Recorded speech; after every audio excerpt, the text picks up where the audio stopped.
Hey everybody, good morning and welcome back to Reaper Pro Tips with me, your host, Anne, and disembodied voice Justin, who I forgot to put in my ear. Oh well, if he talks, he'll sound like he's Beyond the Grave. We all love Beyond the Grave zombie ghost Justin anyway, right? Right? Okay, I'll put him in my ear. But anyway, hi everybody, it's AMA Day. AMA and giveaway. AMA and giveaway. You know, it's that kind of thing. Good morning. Good morning, good morning, good morning. I hope everybody's end of the work week is going well. And I was just looking over your questions, and many of them made me giggle.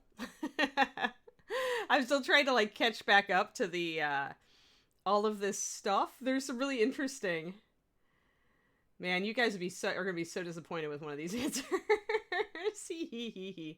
All right. Oh, actually, okay. So the one we ended on last time was Nani's, what does your paint setup look like? My paint setup is chaotic as heck right now. It's nothing. It's totally nothing. It's like, it's a drawer. It's all my paints organized in baggies by hue. So all my reds are in a bag, all my oranges are in a bag. But I also depart from that and I put all my NMM colors in a bag and, you know, anything to let me find them faster. I also regularly prune my paints down because, as you guys know, I mix a lot. So that means I don't need as many colors. However, despite what you may think, the fact that I don't need many colors does not mean that I only keep like primaries or close to primaries, you know, close to single pigment or dual pigment paints. Because in reality, some of the hardest paints to mix are those weird in-between shades. Because you have to get like a balance of yellow and black, like perfect. Or you have to like get a red and blue balance, perfect, to hit that purple. You know, and so I actually keep those paints in my frequently used colors if it's a color I really like, because there's such a pain to hit those colors. So both. Let's see here. Let's go. That was the recap of the end of last time. We can start then with Liquid Nebula. Question and context. Can you ever strip a mini wrong? So right away we're starting off stripping. Hey-yo. All right. So he or she said, sorry, I've never assumed gender on here.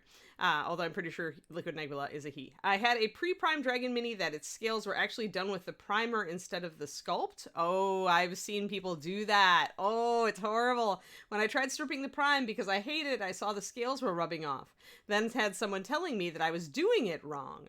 I was doing it with the utmost care with my regular degreaser and a soft toothbrush. I have stripped other minis just like that and nothing bad has ever happened. To this day, my IQ still suffers with that person's comment. All right. So, you know what? I'm missing chat. Chat, I'm missing you. Where are you? There you are. Yay! Yes. Hooray, chaotic setups. Yes, Liquid Nebula. All right. So, well, go ahead and pop it in there, Pendrake. I'm going to go straight through. And if we get to the end, then I'll get to your question. No problem. Yeah. This is a family show. Yes, it is. So, okay. First of all, when somebody on the internet tells you are doing it wrong, the first thing you should do is roll your d20 and disbelieve. And give yourself like a plus 16 bonus to that roll. Because one time in 20, they are actually correct and maybe you are doing it wrong. But if that is so, then they should be able to tell you how you are doing it wrong. And if they can't do that, if they cannot give you a simple explanation as to why you are doing it wrong, you should disbelieve them. You should essentially call them the internet troll they are and ignore. Because everybody on the internet loves to be right. Humans love to be right? And in order to be right more often, they will often be trollish and tell you you're doing it wrong. And just kind of assume because of something their sister's dog might have heard of or read 10 years ago, will stick in their head and they'll be like, oh, you're doing that wrong. I heard that once, you know. But it's not necessarily true. So, all things considered, it's a totally... Yeah.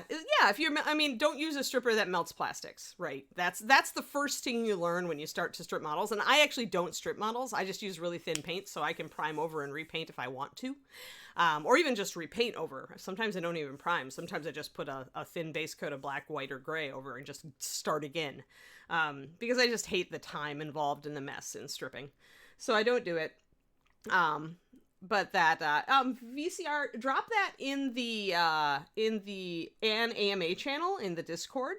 That's where I'm pulling all my questions from right now. If there's a quick one, then sometimes I'll digress or diverge. I will say that during my normal streams, I talk a lot about brushes, but right now, my two favorite brands are Da Vinci and, Raphael. And my go-to brushes are the Da Vinci Maestro Series 10 size 1 and the Raphael Series 8408 size 1, which are very large but very narrow, which is what my painting style is kind of like. But if you go and watch, almost any of my streams, we'll go into brushes pretty regularly, and I talk about how the width of the brush should usually vary by the type of paint that you like to use, thicker or thinner, and the type of palette you're using. So thank you for the question. But if you pop it in there and we get all the way through, then I can go into it in this stream. So pop it into the anime question on the Reaper Discord. All right. Let me just... Yeah, exactly. Okay, nobody should ever tell you you're doing it wrong. Like, any really good miniature painter... Okay, so there are some opinionated ones, and they will tell you you're doing it wrong. And you know what? You should ignore them too. I don't care if it's my idol Kirill, or if it's Jeremy Bonamont, or if it's, any of these wonderful people who are really, really admired in the miniature painting community. I don't care. If they tell you you're doing it wrong and you don't feel so, ignore it. Do your bad self thing. Like, you paint differently than they do. So by your lights, you're not doing it wrong, right? Now, if you continue to butt your head up against that thing and you never have any success at it, then you can go back and reconsider. But you should never assume that somebody else is correct when it comes to your painting. Unless you're seeking their advice and unless they make sense about why what you're trying is not working, you should just kind of keep trying yourself. You're going to learn so much more that way. And I hate instructors that tell you you're doing it wrong. It just seems to shut everything down. All right. Hello, Nomadzik. Oh, yeah, we are doing, yes, #AMA. We are doing an early giveaway. We do a giveaway at the beginning, a giveaway in the middle, and a giveaway at the end. We are going to be giving away a rock and a sphinx. So today, our giveaway is between a rock and a sphinx place. So, the sphinx I'm painting, the Julie Guthrie one, by the way. And since somebody was complaining about the rock the other day, but then I went and looked at it and reminded myself that I actually kind of think it's really cool looking. So yes, we're giving away a giant birdie and a little sphinx. They can be friends. So yeah. Good. Yeah, so it's #AMA. Awesome. Morning, Hagar. Morning. All right, let's get back to our questions while we wait for people to #AMA. Let's hit another one. Francis asking, why does Reaper have a separate Pathfinder line of colors as opposed to just saying use Reaper paint and adding the fun colors to a general line? Yes. Okay, so that's actually a pretty easy one, Francis. Let me trying to get all my... I have to flip over to the AMA and then flip back. All right, so we have a Pathfinder line because, it's a really easy answer, actually, because Paizo licensed it. So every once in a while, Reaper will actually do a licensed paint product. We did one with Heavy Gear back a while ago, and now we are doing one with Paizo and Pathfinder, which should make sense because we also produce, their metal miniatures line in our Pathfinder line, which has some wonderful miniatures in it. And if you have not looked at it, you should, because a lot of the iconic characters are great generic D&D character concepts.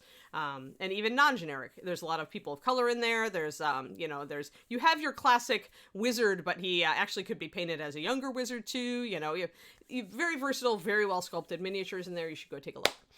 But the Pathfinder paints were licensed by Paizo because they wanted a set of colors that went with their iconic figures. They wanted a set of personally branded colors. And indeed, when they sent me all those swatches, they're all colors we didn't have before. They figured out what they wanted the line to look like. They sent me the swatch colors they wanted, and then I duplicated those in our product. So that's why. And there's also the fact, Francis, that there is such a thing as paint bloat, right? And Reaper has it because we've got over 500 colors. We might have less now. So there's a lot of resistance, and rightfully so. Ed doesn't want to just keep bloating up our lines. That's why he did those cancellations a while back, and why HD went out of production. Also, it's sales too, right? But it's also just bloat. Nobody can carry it because there's too much of it. Right? So you've got to also think about business and logistics and storage and all that other kind of thing. So just adding 60 new colors to our existing core line, one, would have just beyond bloat, right? Beyond bloated the line. And 2, wouldn't have been very effective advertising. Like, don't, it's much better to do that sort of thing when you've got that license there, because then it's going to, immediately it's a different thing, right? People aren't going to just think of it as, oh, they just, threw another bunch of colors at Master Series. It is Pathfinder paint line. It is its own self-contained thing. It's color core is different than our other normal, color cores are.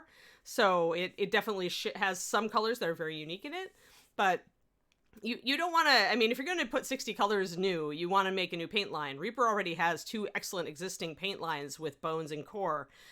So there really isn't an incentive or a reason you would do it like that. I mean, so if you want to do a comprehensive line, you really want to have it be its own thing. We weren't really in the market for that, but when Paizo came to us, then we decided to go for it.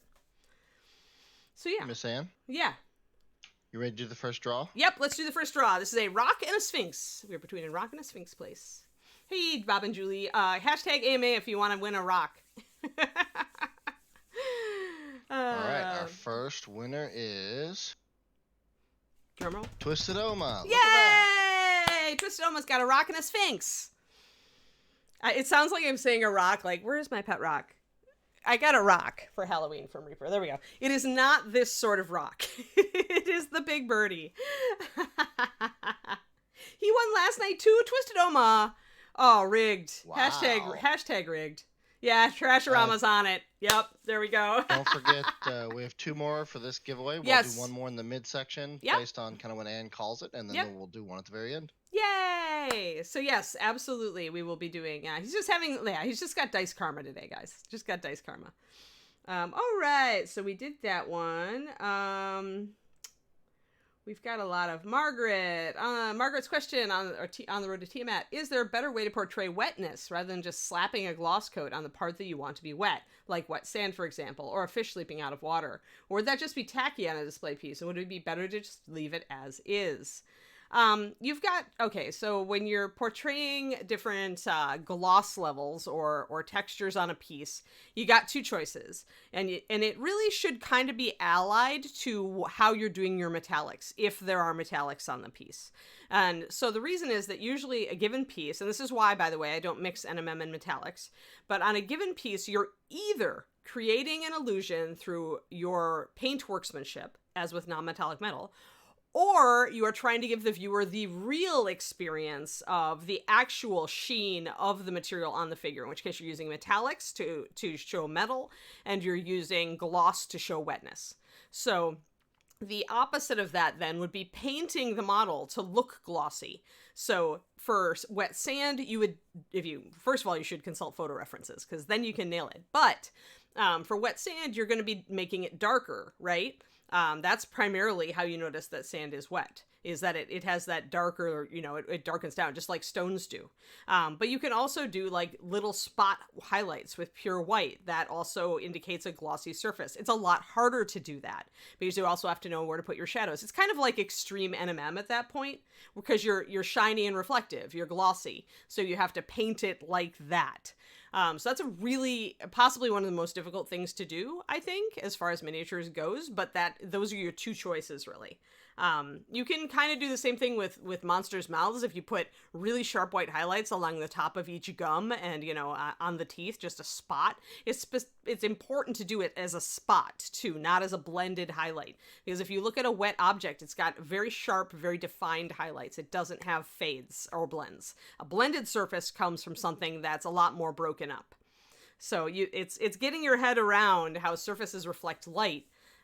So the easy way to do it is, yes, to use a gloss or a glossier paint or sealer to suggest that, just in real world. But if you're already doing NMM, then you probably want to go the other way. So we could go into that. I guess I haven't really done that. It's nothing I've done plenty of like kind of really sharp highlighted, like shiny surfaces as far as like sky, earth, NMM, but I don't know that I've ever painted something to be glossy that wasn't glossy. I don't know. I guess you kind of do that with hair though, also, because it also goes up pretty high, but not to that point. Like it's not metal. It's not necessarily a wet thing. It's interesting. It's very interesting. Maybe we'll do it sometime. Maybe we'll experiment with it and see if we can figure it out on my stream. How about that? I'll have to pick an appropriate model. All right, let's see here. Checking up on chat. Right. Yeah, I was confused because we had check marks up to a point, and then we didn't have check marks. Oh, okay. Well, we're almost back. Maybe I did overlap a little bit. Oh, well, if I overlapped a little bit, not a big deal. We can just, we don't have that much after November 23rd, so I think I'm okay. All right, cool. Well, we're almost up to the new stuff, I think. Interesting. There's some interesting ones coming up.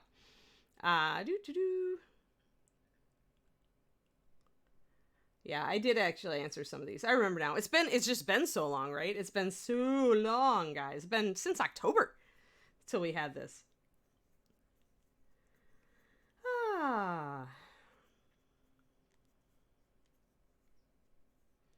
All right. Well, we'll go down then. We'll go down to ArrowWiz, which is the first one that Chris Hare. Actually, we'll go to Chris Hare. It was the one I evaded last time. Anne, what do you see yourself doing in 5 years? Okay. So they always say that you should, if you want to be successful, you should kind of know where you're going, right? So you should have a picture of yourself in 5 years.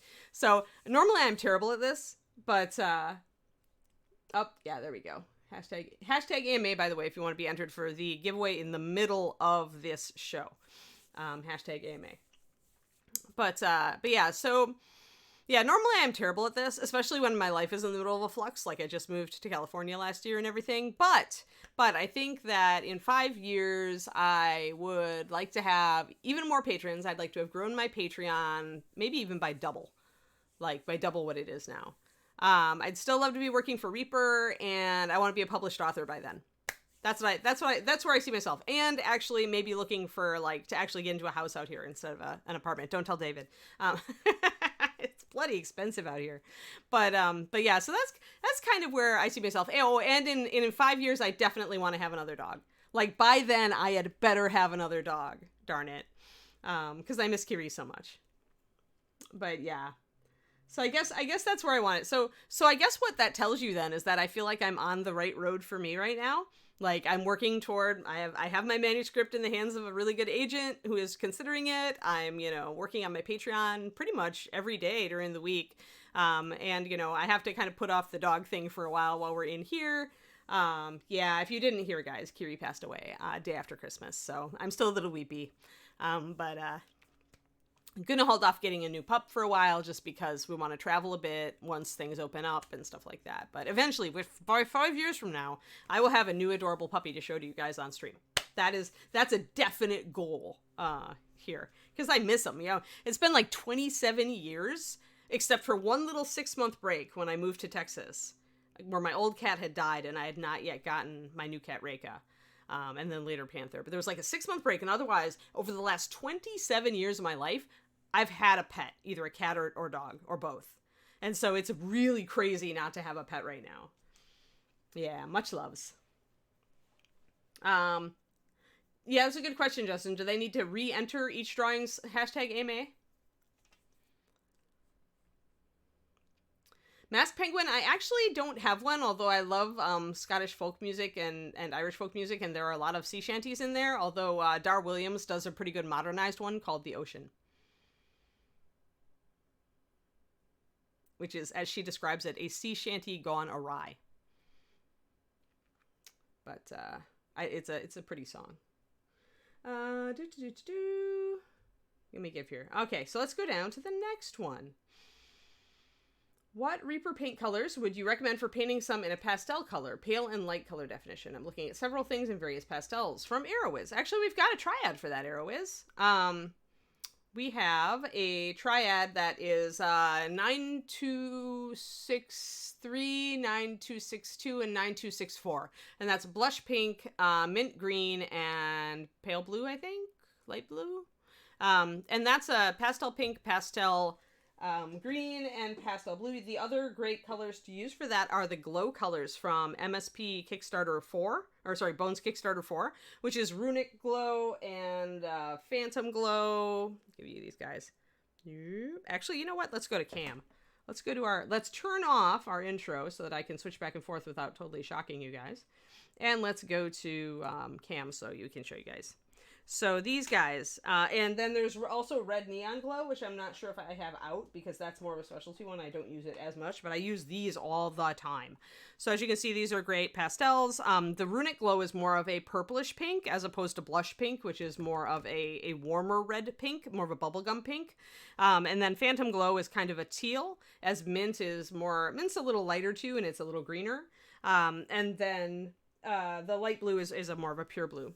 So those are the ones I would probably use. And then Amethyst Purple, 9024 for your purple. And if you needed a pastel orange, I'd actually start with 9006 Fire Orange and just add a drop of white. Because it's a really good orange that shifts pale really nicely. So yeah, totally. Let me see here.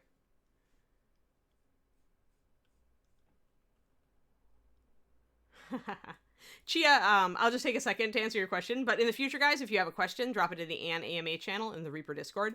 But okay, so everybody gets color ruts, guys, right? Everybody, all of us hit color ruts where we just love two colors together, two particular colors. Like David's is red and teal or orange and teal. Me is always purple and gold. Like I've been stuck in a purple and gold rut for a very long time now. So it's gotten to the point where I'm trying actively to get out of it. Trying really hard to get out of it. So yeah, totally in a purple and gold red. Well, and like I said, now I'm trying to work with a color that's more, I'm looking more at a blue color scheme for one of my current models, and I'm trying desperately to avoid adding purple to another one. So yes, I do love purple and gold. Always have. Let's see. Plus, I tend to do a lot of NMM too, guys. So essentially, it's purple with NMM gold. So like my crystal brush entry. Let me get back to questions.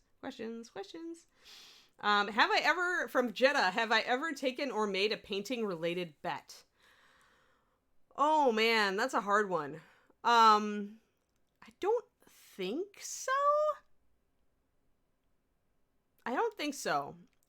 Because I don't like, I tend to really hate having something outside of me putting pressure on me because I put a lot of pressure on myself. So doing something like that would just essentially up pressure on me. And not in a positive way. You really have to pay attention to your own productivity when you're a freelance artist and pay attention to what motivates you and what kills motivation.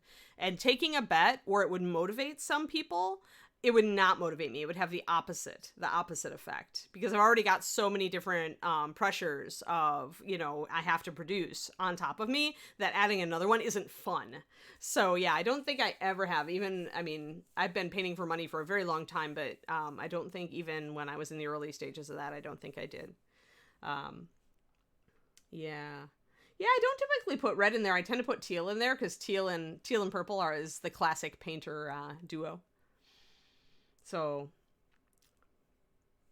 let's see here. All right, next one. Francis says, painting big. Last year I moved all my minis and paints into my garage cabinets. The garage is enclosed. It's partially finished. Does not stay as warm as the rest of the house, but it doesn't freeze. I've noticed the paints fall out of suspension easily in the garage, whereas they did not used to do that for months at a time in the warmer rooms. This is happening with brand new bottles and not just older paints. How cold is too cold for the paints to safely just sit? I may have to shake them all every few weeks. I think the temperatures drop into the high 50s or low 60s at worst. I don't know about winter temperatures yet, but my husband uses the garage as a home office, so a space heater will warm it up. Okay, so even it makes sense just with physics, like with just what we know about heat and cold, that cold is going to make paint fall out of suspension faster, right? Because the point about heat is that molecules are at a higher rate of vibration. So when your molecules are more agitated, that makes sense. They'd be bouncing around a little bit more and they'd keep your paint in suspension a little bit better. Whereas cold slows everything down and makes it not as agitated. So at that point, it does make sense that the particles are going to fall out of solution a little faster. Now, the point is really the only thing to worry about is, well, will that eventually impact the paint? The answer is no, probably not. Not unless you left them there for years. You should be able to leave your paint out there as long as it does not freeze. You should be fine. If you discover otherwise, I'd be very interested to know. But my knowledge of chemistry says that the only thing to worry about in these scenarios is your paint permanently going out of solution. And the only thing that I know that does that is freezing, because essentially the water crystallizes and pushes all of the resins and pigment and other stuff, silicates and binders and stuff like that. It pushes everything else out of solution permanently. Remember that to make your paint all go together, it originally had to go in a very high speed mixer in a chemistry lab to make all of that stuff like actually like glob. So to go into solution. So the only thing that can put it out of solution is a chemical process that's pretty dramatic, i.e. freezing. Otherwise, although it may separate, you should be able to shake it up just fine. You may want to bring it into a warmer environment because it may make it a little easier to shake up and get back in solution. But I don't think getting cold, unless you leave it for years and years and years, I don't think it's going to affect the paint long term. It just make it a little harder to get into solution. Yeah, I mean, it's when water freezes, Val, because these are water-based paints, right? So essentially, since the paint is an emulsion, it may take a little bit lower, but I've never actually tested what the freezing point of paint is. I just assume don't get it down that low. So that's what we always tell people in the winter with shipping. Be very careful. Maybe do a fast shipping method, and don't let your box sit out on your porch, before you bring it in. Because if the paint, it'll take a while, but once that water freezes, those ice crystals are just forcing everything out of solution, and you with your little hand or your vortex mixer are not high power enough to get it back in. So your paint is essentially eternally ruined at that point. And that can happen too, right, Nomad Zeke? Like the more stuff is in the paint or a different base can react differently to different, like some of them will freeze a little faster, some of them will freeze a little slower. Maybe that one was a little bit toward the outside of the box and the others were toward the middle. You're going to see little tiny things, and it's going to take a while, right, for those freezing temperatures to penetrate through the box, through the wrapping and the padding, especially when we use those air bubbles, right? That makes a natural barrier. But it will happen eventually that everything in the middle of the box is the same temperature as the outside air, and if that temperature is 32 degrees and below, it's going to start to freeze. Yeah, if you live in a southern climate, you probably never had to worry. I mean, I used to keep paints in my trunk over the winter in the Midwest, and I actually didn't have anything freeze because if you're in a garage, as you point out, that's above freezing, right? So, yeah. All right, but let's go on to the next one. But yeah, Francis, you should be peachy. You should be okay. Don't panic. Looking for something close to discontinued paint armored gray. Any ideas? Sedekin, I think that, let me get back here. There we go. I think the closest thing you're gonna get is like using the new carbon gray, which is a charcoal gray. Let me see. 93, there we go, 9318 carbon gray. This is, I would say, close, and what you might want to mix with it is just a tad of green. As I recall, Armor Gray had a little bit of a greenish. You might find that this is just a tad darker than Armor, too, so maybe add something like, something like a little bit of Naga, maybe? Maybe something even a little bit lighter than that. Maybe something like a little bit of Cat's Eye. It's a little too yellow. But you get my drift, right? Like, Carbon Gray is your closest. It's our darkest gray. It's a charcoal gray. Which is the closest to Armor Gray. Stormy Gray, you might want to mix Stormy Gray and Carbon and see if you get close there. But it did have a little bit of a greenish hint, so that's something to keep in mind as well. But if you are just looking for a nice dark gray, and Stormy Gray does not do it for you, Stormy Gray being 9088, I think? Yeah, 9088. If Stormy doesn't do it, Carbon Gray is our really true dark charcoal gray. I really love this color. I made it, it's pretty much a quick black. So you base coat with Carbon, you put a black wash over the top of it, boom. And that's what we kind of designed it to do. So for a speed painting aid, but also I just love really dark grays. So that's where we're going. Let's see here. Yeah, shipping these days is weird. I agree. All right. Good. Yeah, I mean, it depends on where it got held over and if it was indoors, right? For shipping and stuff. You would never predict it. Let me see here. What's my favorite thing about California besides David? That's funny. All right. specifically my town and surrounds, I love having mountains around. I grew up in Wisconsin. I lived for 17 years in North Texas. Everything was very flat. And I really like hills, and I love mountains. So the fact that I can, start my walk and 5 minutes later I can turn around and see like the foothills of the Santa Cruz Mountains on my walk, this is like super awesome. And the fact that I can drive up into those mountains in only 15 minutes, and the fact that we can get to Yosemite in 3.5 hours, that's what I like. That's what I like most about California. I adore natural beauty. I mean, I grew up with my parents taking us to like Yellowstone and things on a family vacation. I've always loved mountains. So that's my favorite thing. And I wish that we had the ability to get out more. But as soon as things open up a little bit more, so that, we feel like we can do it, we definitely are going to be hitting some hiking and just some, roaming around more, I guess, into the mountains. Let me see. I lost chat here. I either have the questions or I have the chat. And then I skip Pendrake's Falcon pictures. Let's see here. Oh, interesting. That's actually a good question, ArrowWiz. Hold on. How do you make cloth look worn out and thin, especially white cloth? Okay. So let me get chat back.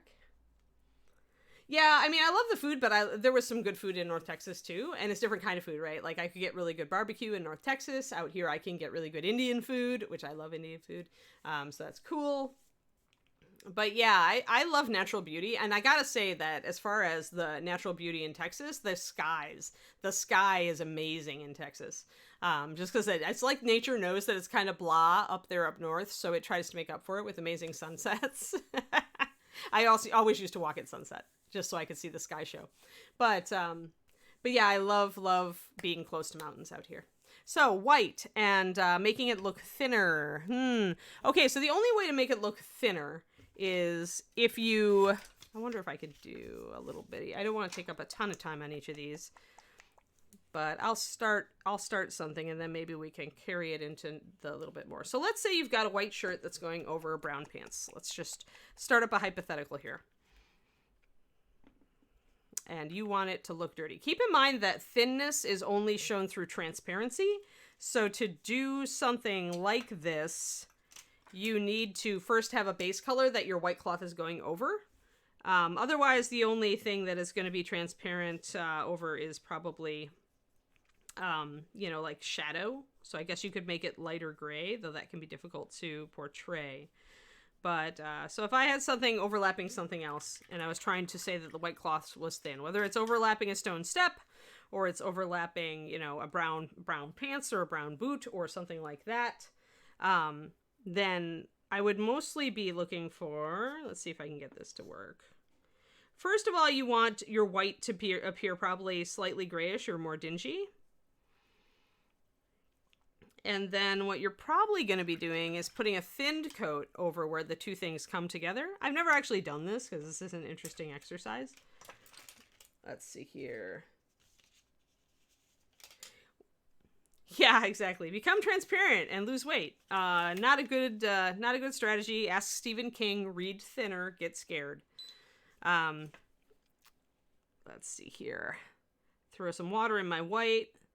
And what I would probably do is define the bottom edge. And it depends on if you want the edge to be really threadbare and trailing off and unraveling, or if you want an actual edge. But so if I had a shirt edge that was coming down there, I probably would define that edge, unless, like I said, unless it's ripping, coming apart. But then I would figure out what kind of cloth I was doing, and I would figure out which way the weave of the cloth goes. Otherwise, I would just do crisscrosses.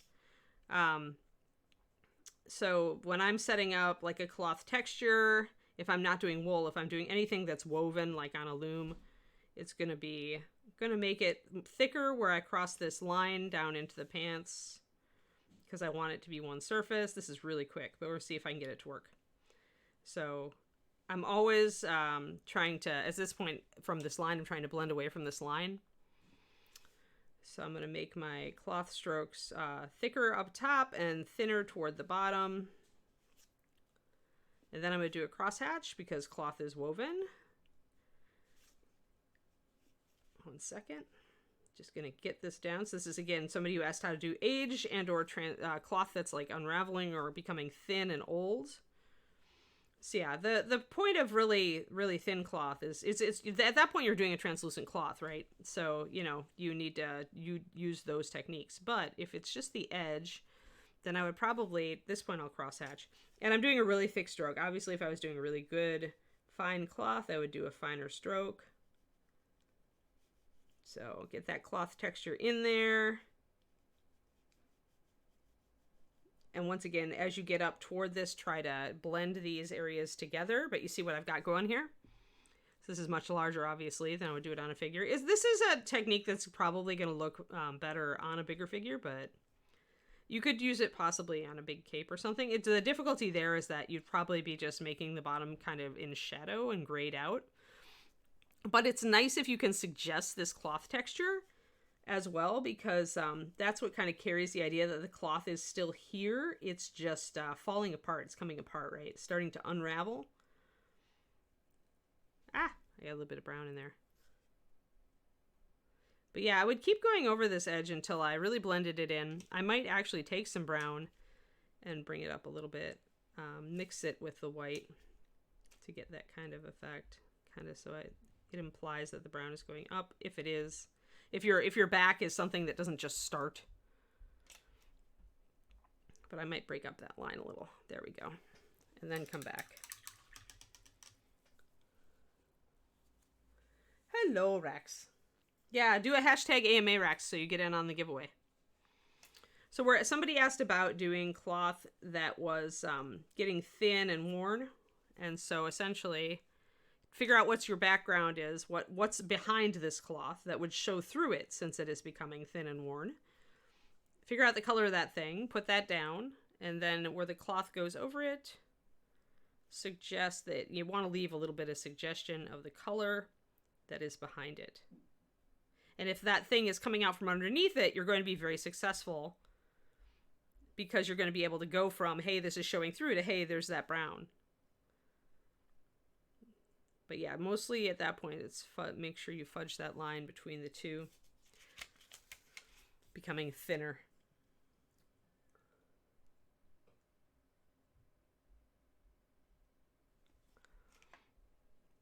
All techniques are really based on the same technique, Val.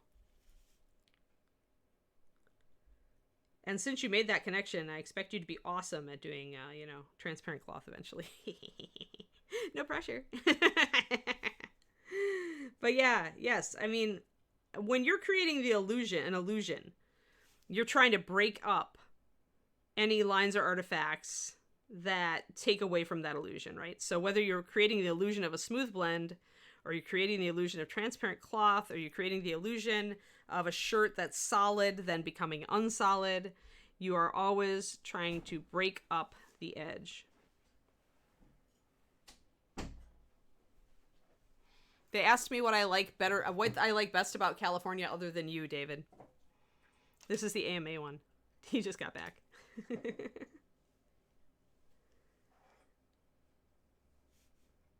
Alrighty. So there. So kind of like that. Do you guys see how that works?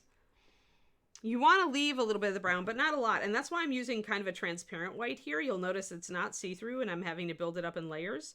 What that lets me do is keep that brown showing through even when I'm putting my lines in, because my white is translucent.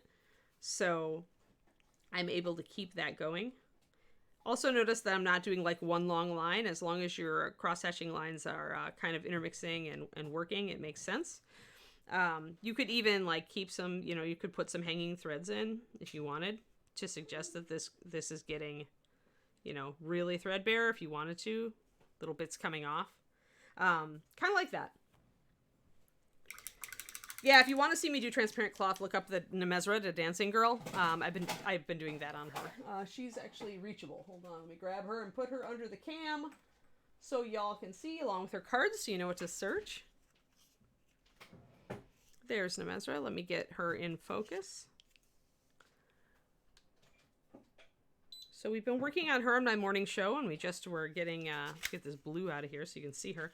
So we did the transparent cloth effect on her skirt here. and also up right under her brassiere, her bikini top. So yeah, if you want to see real transparent cloth, then you can go there. Otherwise, that's how I would create this effect. You technically could create this effect on a 28. You just have to be really fine with your lines. So if you're going to do that, get a brush that's really long and thin. Notice I'm using a brush that I don't normally use for this. It is an extremely long and thin. It's actually halfway to a liner.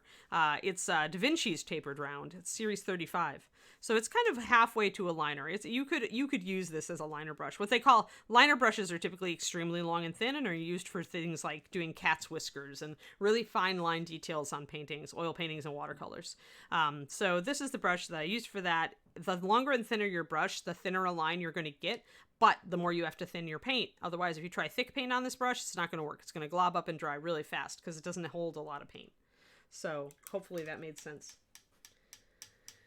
Indeedy. So there we go. So there's your thin, weathered cloth kind of thing. That's how I would do it.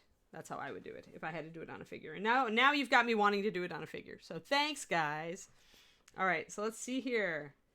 And actually, since AeroWiz also wanted to know, how do you make cloth worn out? The other thing you can do is to use browns, like kind of grayed out browns, to suggest dirt and dust and stuff like that in the folds. So my favorite color for that, if it's like road dust and stuff, is Driftwood Brown 9162. I think I did a video for my Patreon too on weathering cloth, simple weathered cloth. I think it was a video, not a PDF, but I talk about it on there, the color selection I use in the brushstroke. So go on over patreon.com/paintingbig. Alrighty, let's see here. Oh, that's funny. That's funny, Jedi. All right, let's see here. Are we ready, Miss Ann, for the second drawing? Let me see. 10. Yeah, we're 45 minutes in. So, yeah, good call, Justin. Let's do that. Let's go to the second drawing here. And while you do that, I will look for my next, because there was some chat in the channel, so I'm going to skip over to the chat. No problem. All right. Our next winner is Otter Mama 3. Oh, Otter Remember Mama. too, if you're just hopping into the channel or filtering in, #AMA enters you to win. You only need to type it once. And we will be doing one more drawing at the end of the show.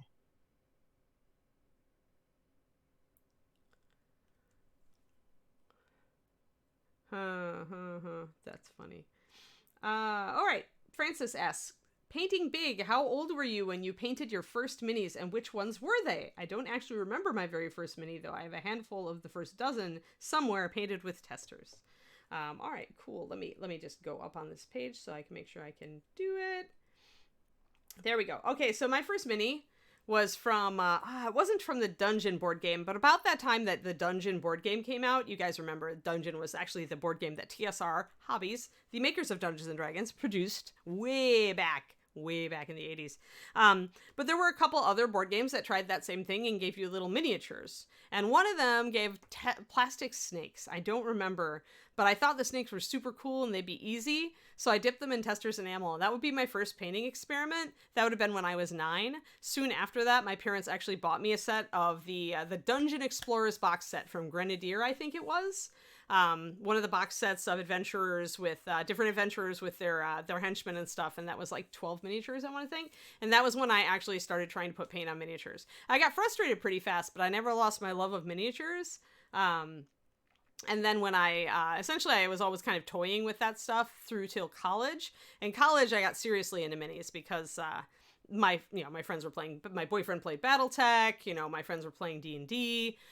So I started painting a lot more. And then when I started working at the local game store, they went, you can paint, you should play Warhammer with us. And that was pretty much the death knell, the death knell of Anne ever getting out of the mini painting hobby. And after, let's see, about, would be how many years? 7 years after that, I won my first National Painting Award.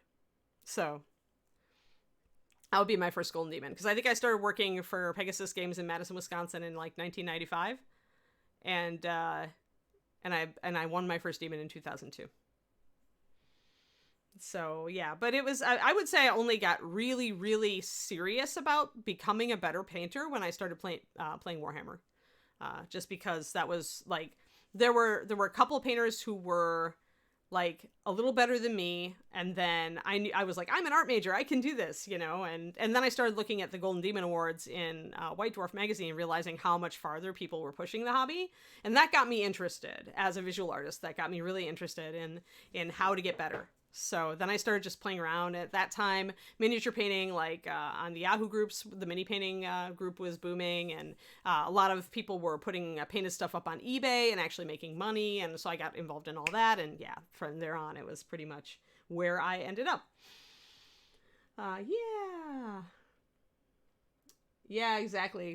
So that was my first venture into miniature painting. So you thank my parents for letting me buy D&D books and for buying me my first miniatures. Alrighty, let's see here. Brushes. If you could advise Amazon, Blick, Cheap Joe's, and other art-related material suppliers, how would you design the packaging for brushes being shipped out to customers? And if you were shipping a perfect pristine brush to a friend, what does that packing look like? Honestly, Pendrake, I'd make sure it had its tubule. I would probably put a little piece of tape around the bottom of the tubule to keep it on. Probably something like painter's tape that would come off without harming the paint on the ferrule. And then I would just wrap it in bubble wrap, nice stiff bubble wrap, just like roll it up like a little, just like a little roll, and tape that on and just ship it. That should be more than enough. You should not need to do anything else, because the bubble wrap, if you're using the stiffer variety, is going to, it's not going to want to crunch. So, especially not when you've rolled it. So it's going to have kind of a big cushion on both ends. It's going to cushion the brush in the middle. And the biggest risks to damaging brushes is when the tubule comes off, so your painter's tape is going to be just fine for keeping it on, along with the bubble wrap. Honestly, it's not rocket science. It's just that, shipping companies don't like to take a lot of extra time because time is money. On the plus side, all of those companies like Blick and Amazon do give you a, great brush guarantee. If it arrives damaged, they'll ship you out another one, no questions asked. So there's a reason. I mean, they know, right? They know. They could spend 5 extra minutes, packaging up each brush, but that would cost them a lot in logistics time over the course of many months and years. So I see why they don't do it. The question is, are they costing themselves more money having to ship out extra merchandise? Yeah, who knows? My thought is that they don't sell, at least with Amazon, they don't sell enough brushes to really re-examine how they're shipping them. There's really not a lot of excuse with Dick Blick, though.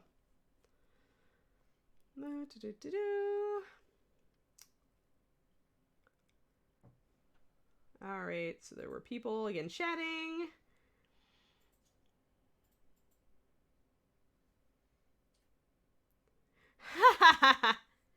A stream idea. Is it terrible? A good idea?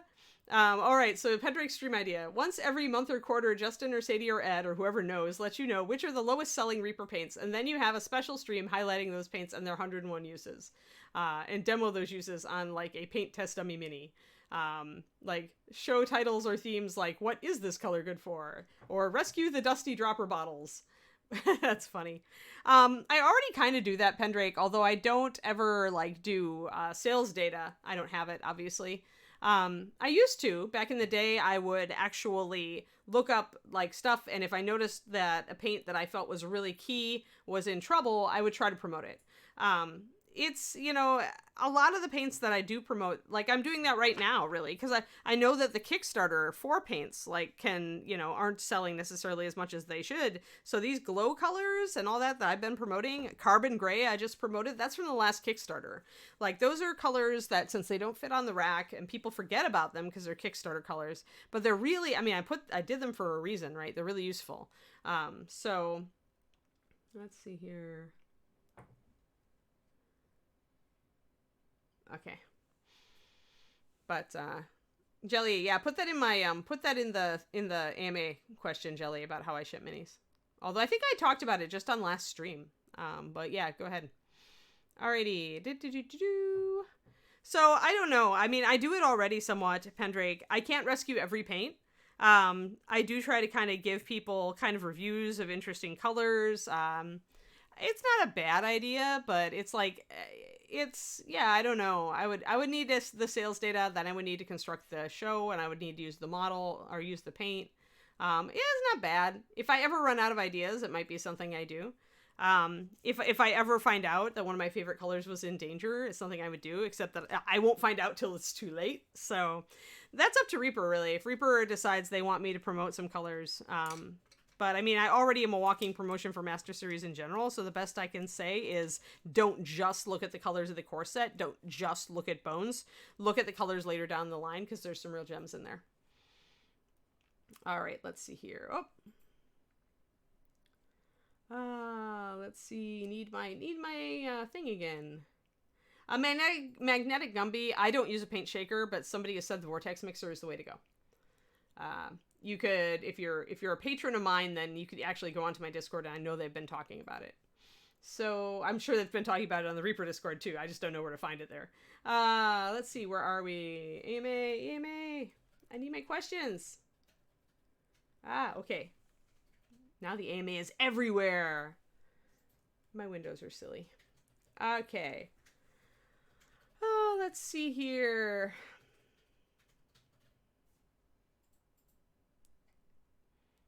All right. Pendrake's question. Contrast paints, i.e. it's a Games Workshop product for those who know. It's kind of like a super strong bodied wash. Using Reaper products, could you mix a contrast paint? Okay, so guys, honestly, contrast paints are just really strong washes. They have a specialty base that Games Workshop has created for them, which is why they work so well. We don't have anything like that base that I know of, but that said, you can get very comparable results, if not, really comparable results just by using heavy washes. I mean, this is nothing new. This is Games Workshop taking an idea that has been around forever. I remember people talking about just using a heavy wash over white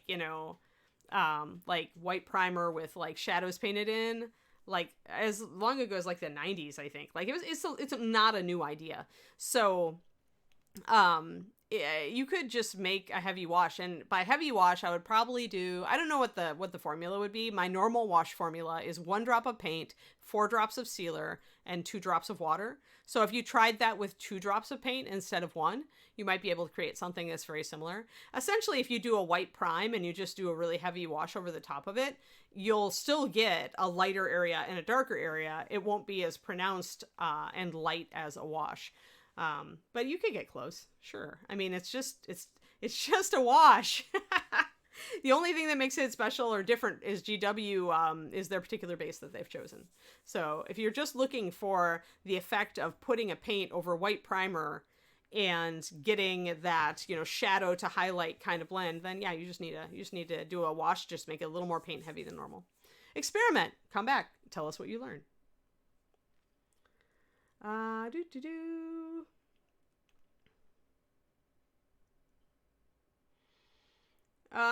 the Anne's favorite brushes from Sarduki, what shape of the Da Vinci Maestro brush was it that you use? Oh, I believe that it's Series 10 Sarduki for the Maestro. I don't remember I think that's the tapered round, but you could look at, it'll usually tell you the series when they tell you the name of the thing. So, yeah, I would say that I don't know what that one is. Let me see here. Yeah, there we go. I'm just checking on chat to see if I'm falling behind here. But yeah, on the just on the subject of quote unquote miniature brushes, guys. Really getting a Mesra in folk area, and we'll get her number in here. She can be our mascot. Let me get over here, and I've got so many questions. All right. So, on the subject of miniature brushes, the miniature series Winsor Newton specifically, what they're giving you is a shorter brush with more of a wedge shape. That's what miniature series usually are. I don't like that. I want a longer, thinner bristle. So when I'm buying brushes and when I have been using brushes and trying brushes, what I'm looking for is a brush with a severe taper.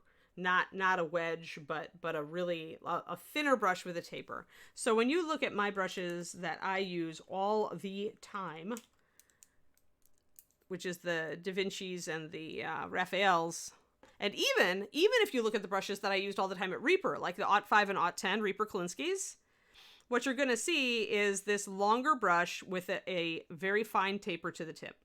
So really thin, really long for these two littler ones are Da Vinci's. This big one is a Raphael. Raphael does have more belly to it, and that does get me in trouble sometimes. When I switch to much thinner paint, I usually have to switch down to a smaller brush.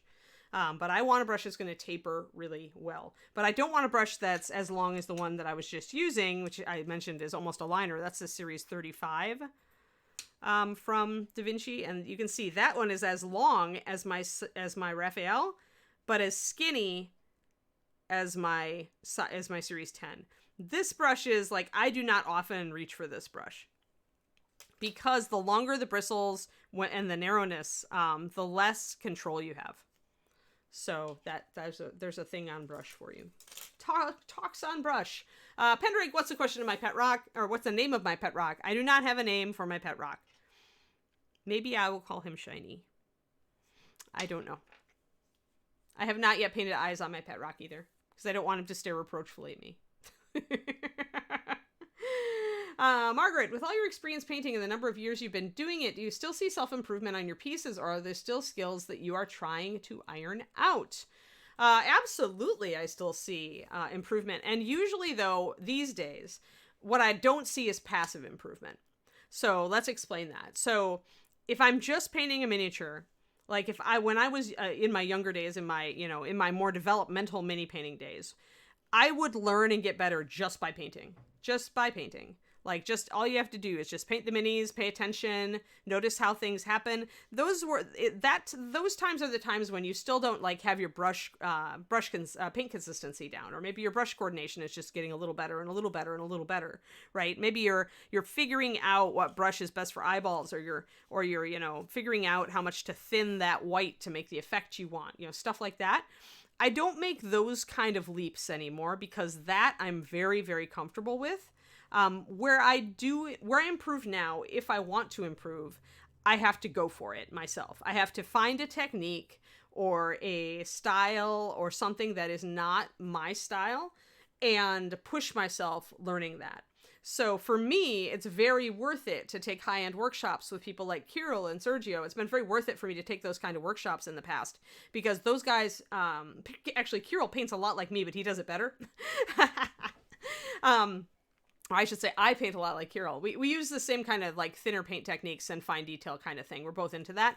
But like Sergio's style was completely outside my comfort zone. But it did make me think more about light and shadow and how light falls on miniatures, which, is something like deep shadow is something I'd never been comfortable with. Sergio made me get comfortable with that. So I guess what I'm saying is that once you feel like you're doing well, you want to kind of figure out what your strengths are and play to them. But you also want to see where your weak points are and ask yourself if maybe you should spend some time getting outside of your box. Or if you see a model that is painted really well, like there's a guy named Darren Hahn who does amazingly realistic face paint jobs on busts and stuff. When I saw his stuff, I'm like, I need to try that. And so that's how I'm working up my game now, is I'm paying more attention to stuff like that. I'm trying to find techniques and painters who do stuff differently than I do and try to copy what I see. I don't even, in Darren Hahn's case, his classes are in Chinese, so I'm not going to be able to take his class. So I just have to look at his work in progress shots and his close-ups and re-engineer what he's done, which is actually my favorite way of learning, and it's what I actually advise people to do. A class can be great, but once you have a certain level of knowledge in painting, I think it can actually be useful to just look at what somebody's doing and try to figure out, using your own brain and your own techniques, how would I do that?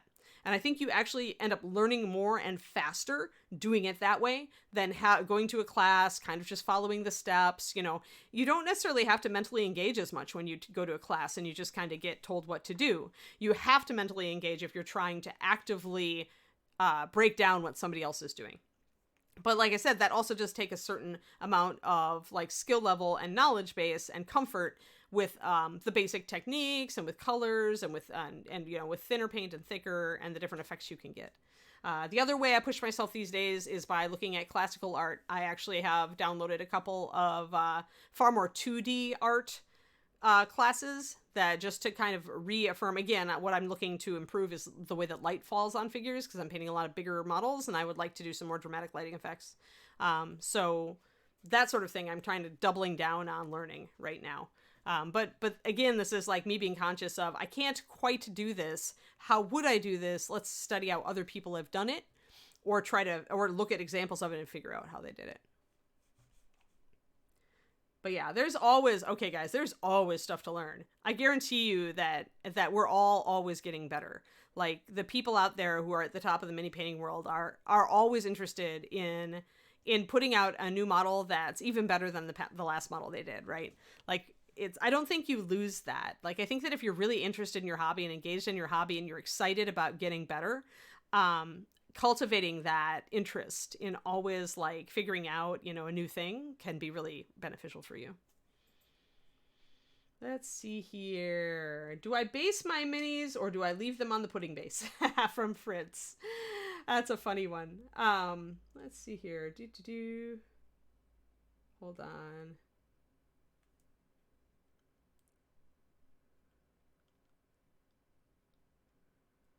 The dropper bottle sizes, talk to Ed. That is not an and decision. France, drop that in the AMA channel, guys. I see a lot of questions in chat, but I've got a lot to get through in the AMA channel, so please put your questions in the chat, or in the AMA channel, sorry. Yeah, Dogfather, NMM, it's okay. Everybody struggles with NMM Dogfather. Everybody, including me. I struggled with it for years. At least 2 years, until I really buckled down and started really observing and trying to copy what I saw. It's a conceptual technique, which means your brain's got to click on it. It's not just something, I mean, you could technically mechanically copy somebody else's example and maybe learn some stuff, but you got to wrap your head around it. And it takes time. It takes time. And it takes some effort, and, and looking at metal in your environment and what happens with it, when light hits it, is much recommended. But don't be hard on yourself if you struggle with it. I mean, it's a very different technique. It's the first time you can't just be told X number of drops of this, X number of drops of that, right? NMM is where you have to think about light and how it falls and what it's falling on and what is that surface like and will it reflect, It's all that. So it gets you out of your comfort zone, but it's a really good technique to master because it does get you thinking about that. It's thinking about NMM is the same thing that's going to get you thinking about dramatic lighting effects or glowing objects. All of that works together. So just keep trying. Yeah, I mean, classes are great, Dogfather, but I think also just trying to do stuff on your own. I mean, I'm self-taught, so I'm biased toward that, but it worked for me. And when you're not in a class, there's also the only pressure on you is pressure that you bring. So I think that relaxed learning, if you do better with a relaxed learning environment, I think that being self-taught or aiming for a self-taught thing, take the class, but then spend some time playing with it afterwards where there's no pressure and an instructor is not looking at you. Let's see here. As far as back to Fritz, do you base minis or leave them on the pudding base? I do base my minis. Let's see here. While I'm working on them for Reaper, for the pro tips, I tend to not base them up to a certain point. There are times when I just build a base. Like I build onto the current base, like we're doing with Rock Troll right now. So I'm going to be putting some stalagmites on this base and I make a pool of water. And all I'm doing is building up green stuff on the existing base. So I'm still going to use some of the existing base for this model. But at the same time, and then you've got models like Sphinx, right? She's got a ton of awesome base already built onto her by Bob and Julie. Or Julie, maybe Julie just built this one. But I think it's only Julie's credit. Only Julie gets the credit for this one.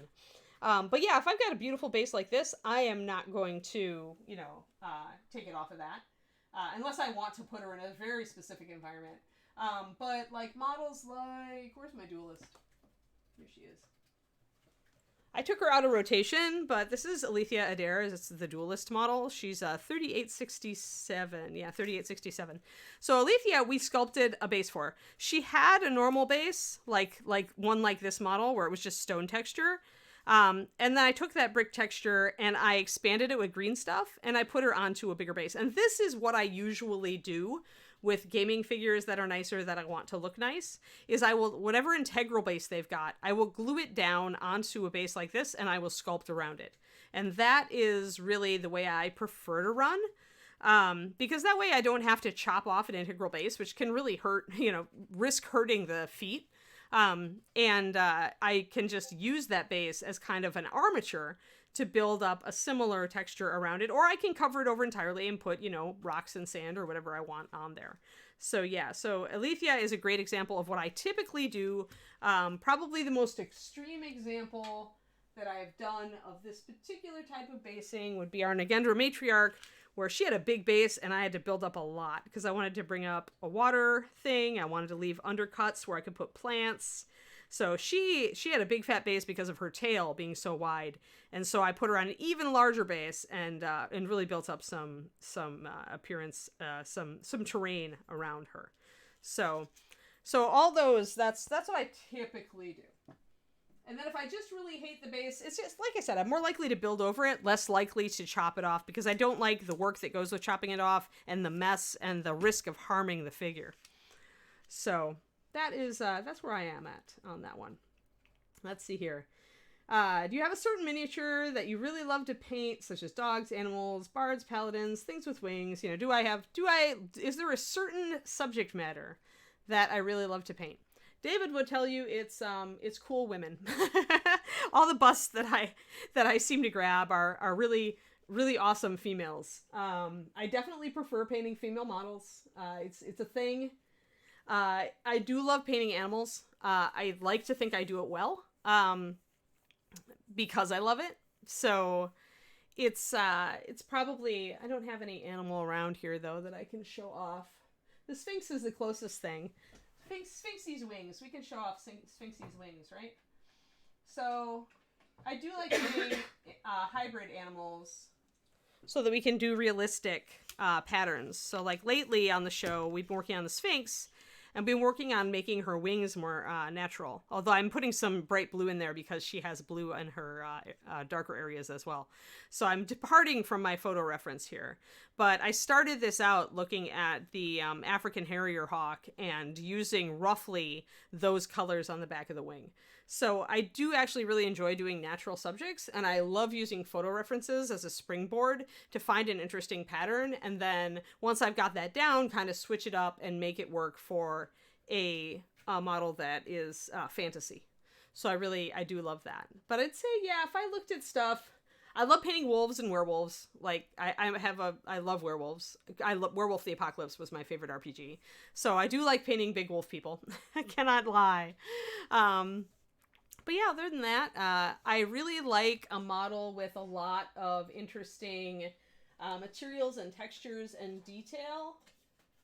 So like my latest bust that I've been working on is a bust with a lot of different armor and stuff. She's got a lion shoulder pad. I like models like this with little details that are really cool. And she's got cloth and leather, and she's got skin, and she's got a cool face and stuff like that. So yeah, I'm looking for models with a lot of different surfaces. I'm looking for models with some really interesting details that I can paint. I like naturalistic subjects, and I like a well-sculpted woman. Oh, and I'm also really an animal snob. I'm really, really an animal snob. So, like, if you're gonna sculpt a dog, like, it had better look like a dog. Uh-oh, we lost stream? Oh, sorry for that. Yes, that was David in the background. Yes, do hashtag AMA as we get closer. We will, oh no, we had a hiccup. Sad hiccup. But anyway, we'll leave Nemezra out here, and we'll leave the wing out here, and we'll get both in focus. So you can look at them. If you are bored, you now have eye candy. It blurped. Oh, okay. Yay! We're back. Okay, I'm almost done with these questions. I actually hate to paint things with wings. I will say that, Dragon. I'm actually having fun with these wings. But wings are like this huge blank canvas where I usually look at it and go, arg, what do I need to do with this? I painted so many Sophie the Succubus wings that I just got to where wings were my least favorite thing to paint. So in general, they still are. And I usually will tackle them earlier in the model, except that I was having so much fun painting the Sphinx herself that I forgot that I normally paint wings early. And then I managed to find a cool pattern, so now I'm okay. But wings are very challenging, especially bat wings, where you don't have like natural things like birds necessarily to look at. Like birds will always, angel wings and bird wings will always like give you something because you can look at all the different patterns, right? There's so many different ideas for how to paint them. But when you get to bat wings, it gets very difficult, like to make them interesting. And they've got so much of it to paint in the case of a dragon, right? So I think then wings are my least favorite thing because I have to come up with something inventive to do with them and make them look cool so that I enjoy painting them. Otherwise, I get so bored. So bored. And bored is never where you want to be on a miniature, guys. Let's see here. Any competitions that we're looking forward to that we're interested in or could recommend? Interesting. Well, so Reaper started the Reaper Challenge League, which everybody in my Discord's been talking about, and I gotta say it sounds pretty cool. So do check out the Reaper Challenge League, John, if you could, or John or Justin, if you could pop in a exclamation point link to that, or a link to where people can find out about the challenge. Yeah, see, Sarduke, that's totally it. It's this, wings are hard. I recommend with dragons, do the wings first. Figure out the wings, do the wings, then the rest of the dragon is gravy. It's much easier. Hey, there we go. Thank you, John, with the link. Yeah, Challenge League sounds like everybody's having so much fun with it. So it's not really so much a competition, but it is, so I'm gonna boost it. Otherwise, competitions that we like or are excited about around the world. If you have a local con, like out here in the Bay Area, it was Kubla Khan. Or right, I have that. Yeah, Kubla Khan. They have a painting competition, so it's always good to enter local competitions and then, meet up with everybody, meet your other local painters. The other ones, Games Workshop is bringing its Golden Demon competition back. It was supposed to be back at Adepticon. That got canceled last year, sadly. So that didn't happen, but hopefully they won't give up on it and it'll keep up. So if you paint it or you like Warhammer figures, even if you don't play, some of the big figures are really cool looking. And so that's a cool thing to try to enter. It's also an excuse to push yourself because that's a national level competition. Gen Con can be fun if you're just starting out. Their painting competition is usually has a range of ability levels entering it, and you still has a few good painters competing, but it's a nice, I consider Gen Con a kind of a good start to get into competition painting step. The Reaper Open, of course, if we have ReaperCon in person this year, I heartily recommend that because I created that competition, biased. And that's just fun because you get feedback afterwards. You can go up, you can look at your scores, you find out who your judges are, and then you can tackle us and say, why didn't you give me a gold? And we'll tell you. Do be ready to be told why, though. But yeah, so the Reaper competition is awesome because if you warrant an award, you get one. So we don't limit the number of gold medals or silver medals or bronze medals or whatever we give out. If you deserve it, you get it. So it's a good level, it gives you good feedback. It's a good feedback competition. And plus you're being surrounded by other Reaper fans who are painting and hobbying and gaming and doing all sorts of fun stuff all the time.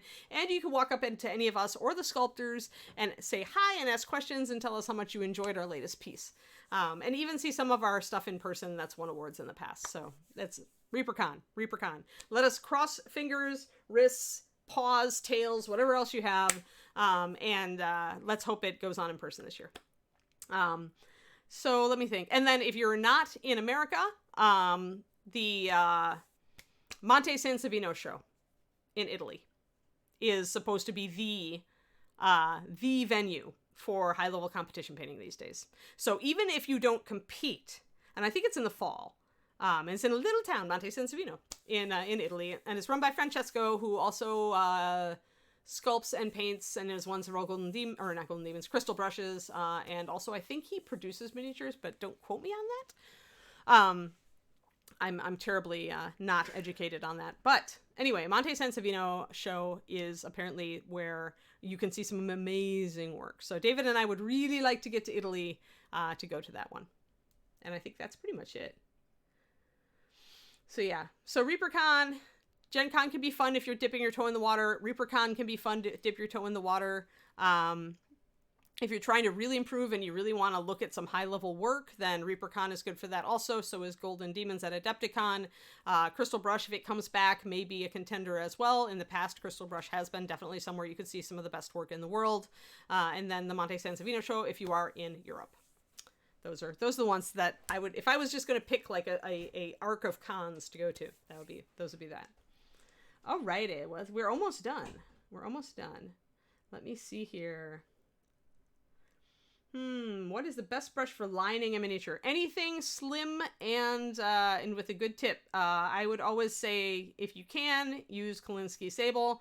I used to use, I would say, depending on how thin your paint is, use either, like, if you're using the Reaper Kolinskys, use like the Aught 10 if your paint is like really thin, and if it's a little bit thicker, use the Aught 5. In the Kolinsky, that's a black handled Master Series brush. If you are, let me see here. Let me get back over here. Sorry, I messed up and lost chat. I lost chat. Yeah. It was over 1,000 people. I remember. I read that award ceremony. Twisted Oma. I was out of breath and hoarse by the end of that. That was fun though, because going into it, everybody was worried that we wouldn't be able to get through it in a decent amount of time, and I'm like, watch me. So I kind of made a little resolution in my head. I'm like, I'm gonna nail this sucker. So yeah, an hour and a half later. Oof. But there's a lot of entries. A lot. Alrighty, so for lining. So the reason you want a thinner brush usually for lining is not just because a thinner brush is going to give you a nice tip to hit all those little details. Little Ms. Nemezra here, she is lined here. And for those who don't know what lining is, let's get up close and personal. So if you see all the places on Ms. Nemezra that have these really thin, dark lines. That's what lining is. And what lining does is it puts a thin barrier that kind of mimics a natural shadow between one surface, like her skin, and another, like her armlet, or like her headband and her hair and her face, all this kind of thing, right? So lining can be bold, like it is here, or it can be more subtle, like it is here. And what you choose to do with it is up to you. And it's really whether you want a more natural look or you want a more cartoony look. Now, a lot of times with 28mm, you are going to go for more cartoony because these models are so small. They need that extra hit of assistance so that you can see everything. So going with a darker, heavier line on 28mm is not bad at all. As you get larger, you often find that lining gives you not as good of an effect. So a lot of people switch over to just natural shading.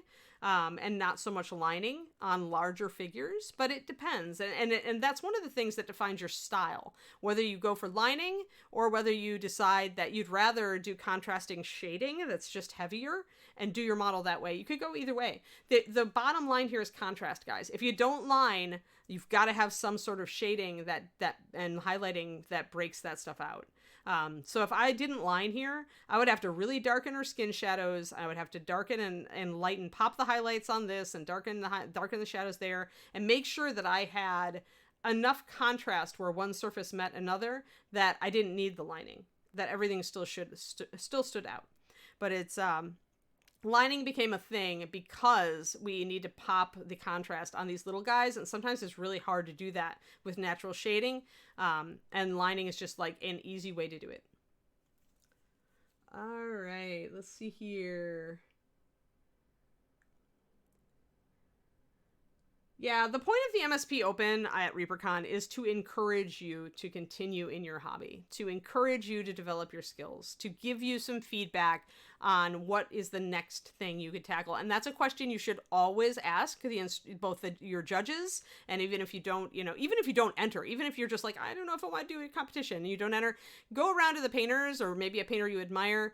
Maybe even not even one of us who's teaching, maybe even a painter you admire who just is attending the con. Ask them if they have a few minutes and say, okay, so I'm working on my painting. What is the one thing, if I was going to work on one thing next to improve, what is it? Here's my model. And that will get you farther in my experience than anything else. Because often if you ask for feedback, what you get is a laundry list. And that may not be useful for you because in that laundry list, one thing may stand out to you and you're like, oh yeah, I want to work on that. But maybe it's not the most effective thing you could do to enhance your painting right at that time. So I think getting kind of a feedback from a good painter on, okay, if I was going to work on one thing next, what is it? And then when you've got that thing down, you go back and you go, okay, now what's the next thing that I work on? Building up on you kind of build a foundation in painting of techniques that stand you in good stead as you keep moving forward. And so building a strong foundation and asking the right questions, I think, is really helpful. Going over to my thingy. Do I have any examples of your use of basing material that's not green stuff? Yeah. Oh, texture paint can be fun. Yeah, I tend to like just want to paint on that stuff, Fritz. Like I just really love paint work. Like I love brush work, and so sometimes I get disparaged because I'm not going and using all of these extra like trick paints and novelty things. I'd much rather just do crackle effect just freehand because I can, and that way I can control it. Only a little control freak, only a little bit, I promise. But yeah, I mean, I use static grass. I use the tiny leaves, but not as much as I used to because the tiny leaves, the little birch seed pods are overused in a lot of places now. I always really liked Derek Schubert's bases, and he did everything with green stuff, and so or almost everything. And so I think that was why I slowly transitioned that way. I do use static grass. I do use longer grass, field grass, and stuff like that. Oh yeah, but it's I don't use it as much. I've got a crap ton of static grass, and like I've got I still need to use some of the plants that Greg Zuniga sent me, Wicked Elf, with his vellum stuff, because I'm excited to use that. But for me, the thing is with basing materials, I'm more likely to use like a water effect than anything, like we did with Spirit Beast. Remember? It's a good thing I have all these models still that I haven't finished, right? So with Spirit Beast, oh, I like pink, by the way. With Spirit Beast, like you can see where I used the gloss and the water effects to get the splooshes, right? So I am more likely to utilize something like that and sculpt the rest. Because if I sculpt it, I can choose the size that's the best. I can choose the placement of the thing better. It just really depends. It really just depends. Oh, super glue. I just use super glue. Oh yeah, James likes the vellum. Yeah, a lot of people do. David has used it as well. So gold takes work, Dogfather. If you've been at silver, you are already a really good painter. So now it's really important for you to ask those questions. What can I do to level up? What's the one thing I need to work on? Give me one thing to work on. Chances are it's going to be your blending, textures, and lighting, and probably maybe your contrast, depending on what you're at. But I don't have a picture of your work. So, but you could ask for constructive criticism, tell people you're going for gold, look at examples of gold quality models. That's some of the best things that I can say, Dogfather, if you want to get to gold. Essentially, usually gold is just tighter, getting your work to be very tight, getting your highlighting and shading to be spot on, and a fine attention to detail. Lady Dyer. There's Spirit Beast. He still needs a lot of green stuff painting over, although I did do the spots on his other side. Oh, his tail also needs to be painted, which is why it's not attached, or her tail. So I still need to paint the back of the tail. I did that kind of thing with the top of the tail. I need to do the wing. She kind of got benched after I stopped using her on Reaper streams, because the thing that was before I was just finishing a whole model, and I was afraid that essentially I was just repeating myself if I painted the other side of the beast. So lately I've taken to doing, if I do a model like this, I do both sides at once on a stream, which is smarter. So Spirit Beast will get done eventually, but I'm waiting for feeling like working on her. Yeah, magenta and phthalo green make interesting blue when you mix them. It's one of those weird paint chemistry things. There are other pigment interactions that are interesting, but that's the best one. But yeah, so that's Spirit Beast. Well, cool, Dogfather. Good. Thanks for the Patreon plug. All right, let's do that last giveaway. Has everybody done the #AMA? Yeah, super glue and tweezers for the tufts. What Ty says, Francis. I use super glue because it fixes the grass tufts in place faster. I even use it when I'm using loose static grass and not using tufts. Let's just line everybody up in a happy little roll. Happy little row. There we go. We'll just have a conga line of coolness. That's all. Everybody's conga lining. There we go. Ah, there we are. Perfect. So yeah, remember #AMA. Spoons. When we do the AMA episode for my show, we do a giveaway. We do 3 actually. We did one at the beginning, we did one in the middle, and now we're doing one at the end. And it's going to be the giant rock from Bones. So the big bird, and the Sphinx that I've been working on. That I was showing her wings a minute ago. So hashtag AMA if you have not yet entered, and Justin can pull us a winner. And that will be our last one for the day. But yeah, go ahead, All Justin. right.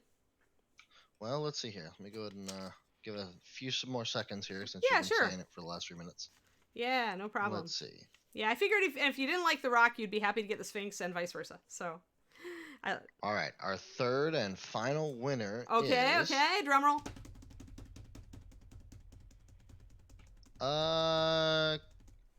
Kiavica? Kivicha. I don't know that Oh, person. Kavica? Kavica. What? Oh, one of Chia. those Oh, things? Chia. Chia. Or Chia. Oh, Chiavica. The Chia. Chia, you won. Awesome. Yeah, Ty, just to cover that, absolutely. When the inspiration goes away from me, I don't force myself to work on a piece. I already work on this. This hobby is already my living. Like, my Patreon is my main means of support. And then these streams from Reaper, so I'm already, forcing myself to work on, not really forcing myself to work, but I already need to work on stuff for my work. So if I'm working on something for me privately, I am going to, if I don't feel it, I'm not going to work on it. Like, that is my prerogative as the artist, wanting to have fun and learn. So if something is not speaking to me and I do not have to finish it, I feel no guilt in putting it aside. I just put it, if I really feel like I might work on it, then I put it up on my shelf so I can regularly see it and get reminded about it. If it's something that's been up there for a while that I keep looking at and going, about, then I'll put it away in the closet. I'll pack it up very carefully with my little note of what colors I used, if necessary, and I will put it away. And then it'll get kind of gone over. I go through my boxes periodically just to, when I'm looking for a new project and to shift things out and back. And then I'll just relook at it. But yeah, never feel bad. I mean, don't feel bad about your what people call shelf of shame. David and I tend to call the shelf of lost love, because it's not like you should feel shame about it. You just lost love for that piece. You might get love back for that piece, or maybe you won't and you'll decide to paint the whole thing over, or maybe you'll give it to a friend. Maybe you'll quick finish it and give it to a friend, for whatever. I don't know, but you should never feel bad about it. I mean, Chia finally got back to us, Justin. So repeat the instructions for Chia to claim their prize, because Chia was AFK.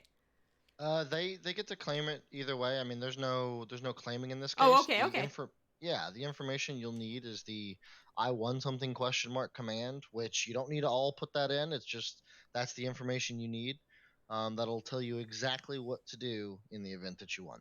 Okay, so exclamation point, I won something? With a question mark. Question mark. With a question yes. So type that, Chia. Exclamation point, I won something, question mark. Oh, there we go. So the bot just gave it. So email Justin at giveaways@reapermini.com, or John. We'll need your username on Twitch, so your Chia name exactly as it appears, and what you won and what show you won it on. So Chia, you won a giant rock, so a big birdie mini from Reaper, and a Sphinx, the one I've been working on the show. So no, you get both. You get a rock and a Sphinx. It's between a rock and a Sphinx place. You get both. But you have to email giveaways, plural, at reapermini.com. And tell them you won a rock and a Sphinx on this show. And you're super excited. And give them your name.